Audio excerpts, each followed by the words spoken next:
Assalamualaikum warahmatullahi wabarakatuh. Perkenalkan, nama saya Mutiara Ramawatisya dari kelas 22 AP2. Di video ini, saya ingin menjelaskan dan menjawab soal dari ulangan akhir semester mata kuliah kepemimpinan.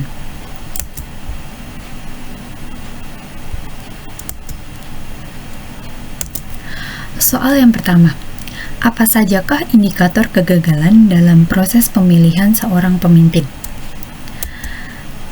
Di sini, saya menjelaskan banyak indikator kegagalan dalam proses pemilihan pemimpin. Yang pertama adalah kurangnya visi misi dan tujuan yang jelas. Tanpa visi misi yang jelas atau tujuan yang dipahami oleh anggota tim, mungkin anggota timnya itu akan bingung tentang arah yang akan diambil oleh organisasi atau tim. Maka, seorang pemimpin itu harus mampu mendefinisikan visi dan tujuan yang konkret untuk disampaikan dengan jelas kepada tim dan pastikan semua anggota timnya memahaminya. Yang kedua adalah kurangnya keberanian dalam mengambil resiko. Pemimpin yang terlalu berhati-hati dan tidak mampu mengambil resiko yang diperlukan untuk pertumbuhan dan perkembangan yang mungkin akan membuat tim dan organisasi terjebak dalam zona nyaman yang tidak menguntungkan. Hal ini menunjukkan bahwa pemimpin tersebut tidak memiliki kemampuan analisis yang baik atau kurangnya pengalaman dalam mengambil risiko. Yang ketiga, kekurangan dalam delegasi. Seorang pemimpin yang tidak mampu mengenali delegasi dengan tepat mungkin menunjukkan kekurangannya kemampuan mereka dalam mengelola organisasi dan mengembangkan potensi individu.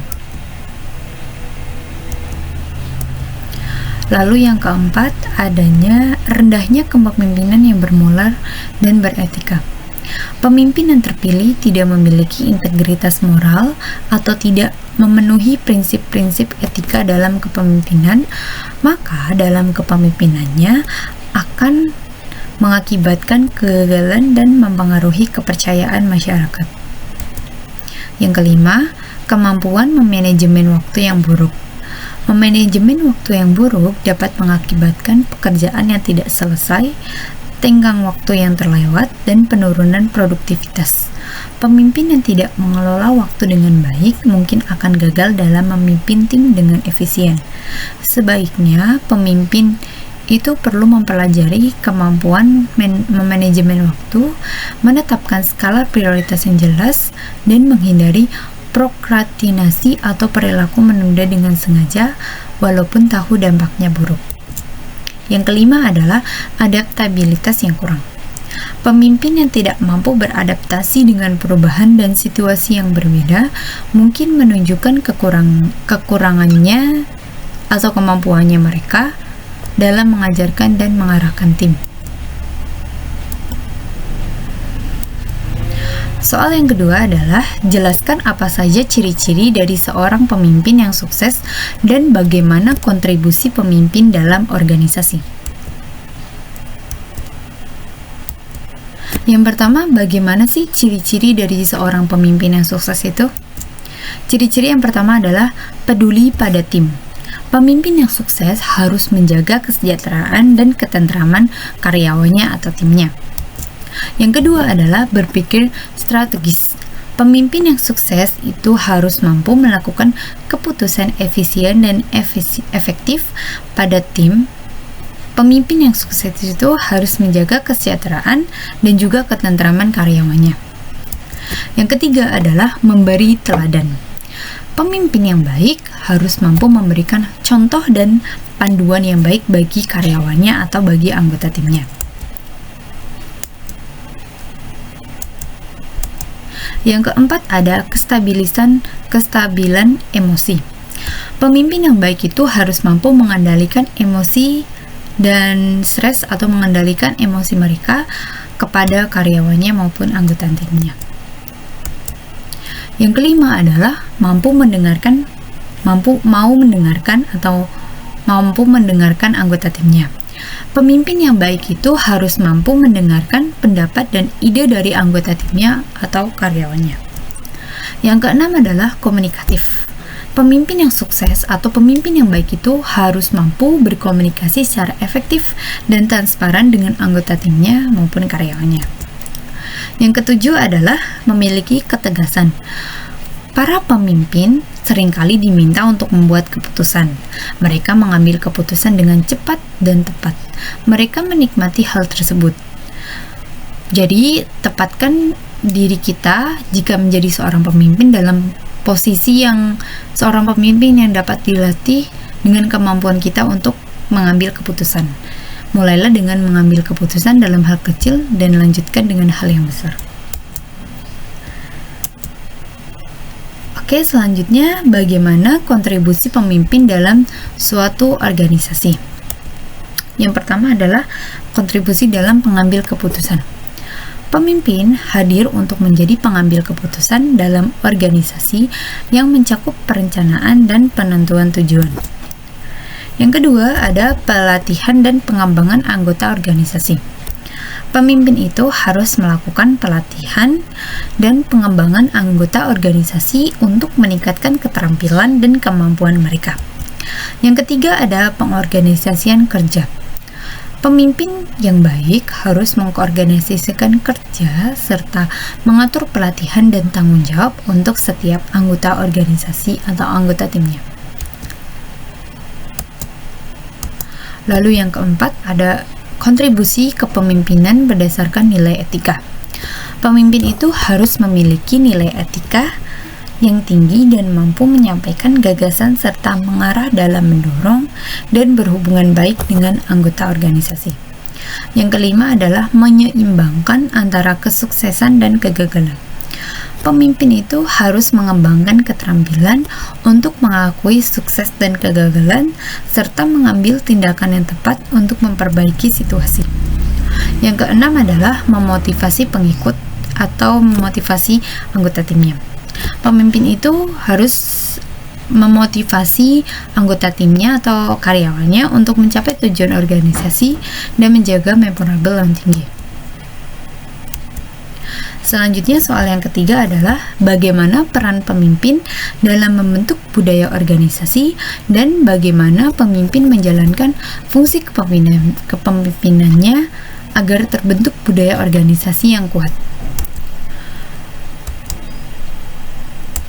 Jawabannya adalah pemimpin memiliki peran yang penting dalam membentuk budaya organisasi yang kuat.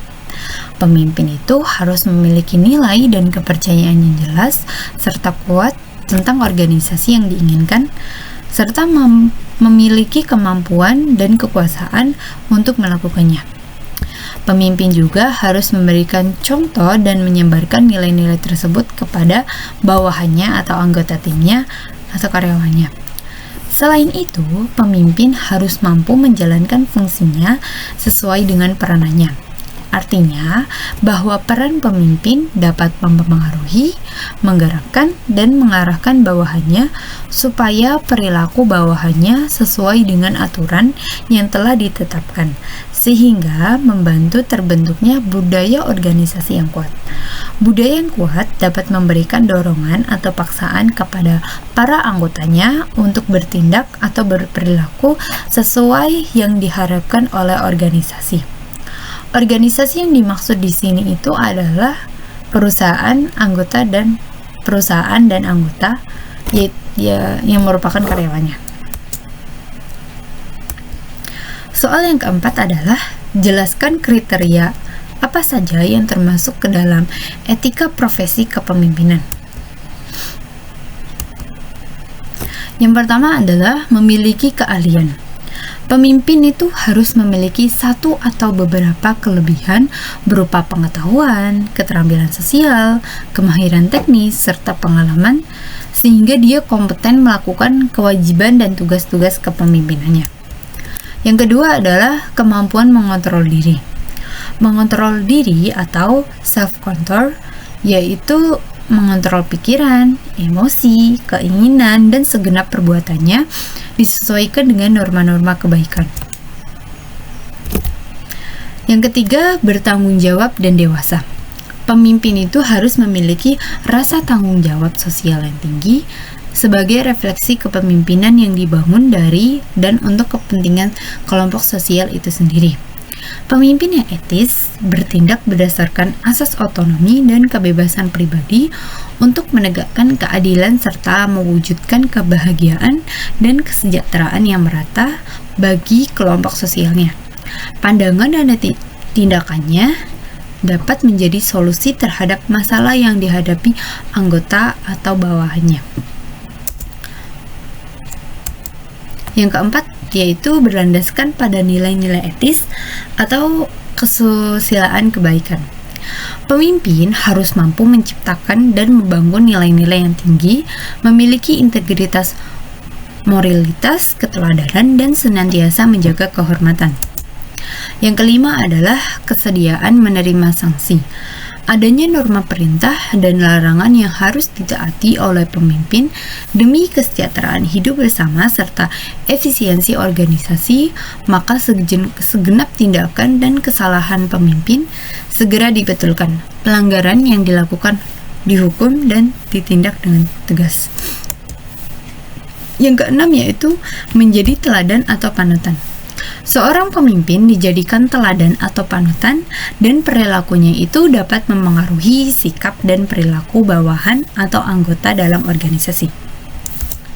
Yang ketujuh adalah menghormati, mendengarkan, dan menghargai bawahannya. Pemimpin yang beretika menghormati, mendengarkan, menghargai, dan memperlakukan bawahannya atau anggotanya sebagai partner penting dalam mengambil keputusannya. Terima kasih, cukup sekian dari saya. Wassalamualaikum warahmatullahi wabarakatuh.